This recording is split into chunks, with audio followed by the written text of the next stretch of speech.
اللہ ہی اس بچے سے واقف ہے جو عورت کے پیٹ میں ہوتا ہے، اور وہی پیٹ کے سکڑنے اور بڑھنے سے بھی واقف ہے، اور ہر چیز کا اس کے ہاں ایک اندازہ مقرر ہے۔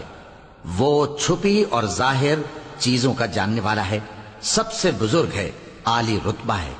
کوئی تم میں سے چپکے سے بات کہے یا پکار کر، یا رات کو کہیں چھپ جائے یا دن کی روشنی میں کھلم کھلا چلے پھرے، اللہ کے نزدیک برابر ہے۔ اس کے آگے اور پیچھے اللہ کے چوکیدار ہیں جو اللہ کے حکم سے اس کی نگرانی کرتے ہیں۔ اللہ اس نعمت کو جو کسی قوم کو حاصل ہے نہیں بدلتا جب تک کہ وہ اپنی حالت کو نہ بدلے، اور جب اللہ کسی قوم کے ساتھ برائی کا ارادہ کرتا ہے تو وہ پھر نہیں سکتی، اور اللہ کے سوا ان کا کوئی مددگار نہیں ہوتا۔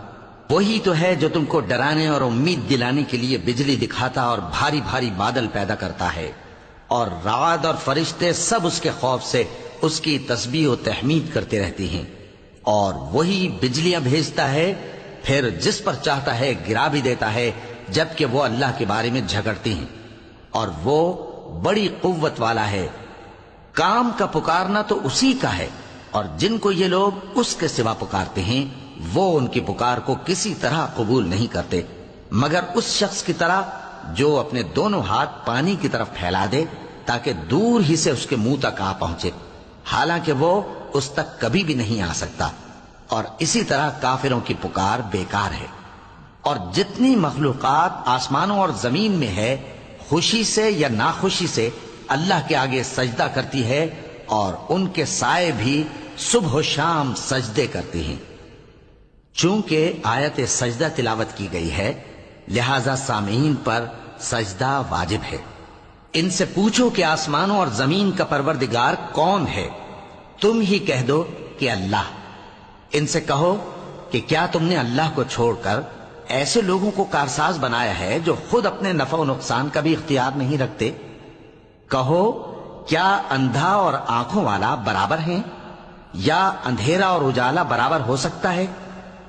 بھلا ان لوگوں نے جن کو اللہ کا شریک مقرر کیا ہے، کیا انہوں نے اللہ کسی مخلوقات پیدا کی ہے جس کے سبب ان کے لیے مخلوقات مشتبہ ہو گئی ہے؟ کہہ دو کہ اللہ ہی ہر چیز کا پیدا کرنے والا ہے، اور وہ یکتا ہے، بڑا زبردست ہے۔ اسی نے آسمان سے مے برسایا، پھر اس سے اپنے اپنے اندازے کے مطابق نالے بہ نکلے، پھر پانی پر پھولا ہوا جھاگ آ گیا۔ اور جس چیز کو زیور یا کوئی اور سامان بنانے کے لیے آگ میں تپاتے ہیں اس میں بھی ایسا ہی جھاگ ہوتا ہے۔ اس طرح اللہ حق و باطل کی مثال بیان فرماتا ہے۔ سو جھاگ تو سوکھ کر زائل ہو جاتا ہے، اور پانی جو لوگوں کو فائدہ پہنچاتا ہے وہ زمین میں ٹھہرا رہتا ہے۔ اس طرح اللہ صحیح اور غلط کی مثالیں بیان فرماتا ہے تاکہ تم سمجھو۔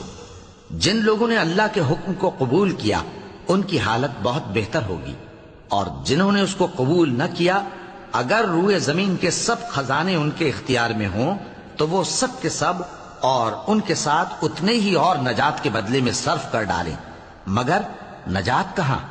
ایسے لوگوں کا حساب بھی برا ہوگا، اور ان کا ٹھکانہ بھی دوزخ ہے، اور وہ بری جگہ ہے۔ بھلا جو شخص یہ جانتا ہے کہ جو کچھ تمہارے پروردگار کی طرف سے تم پر نازل ہوا ہے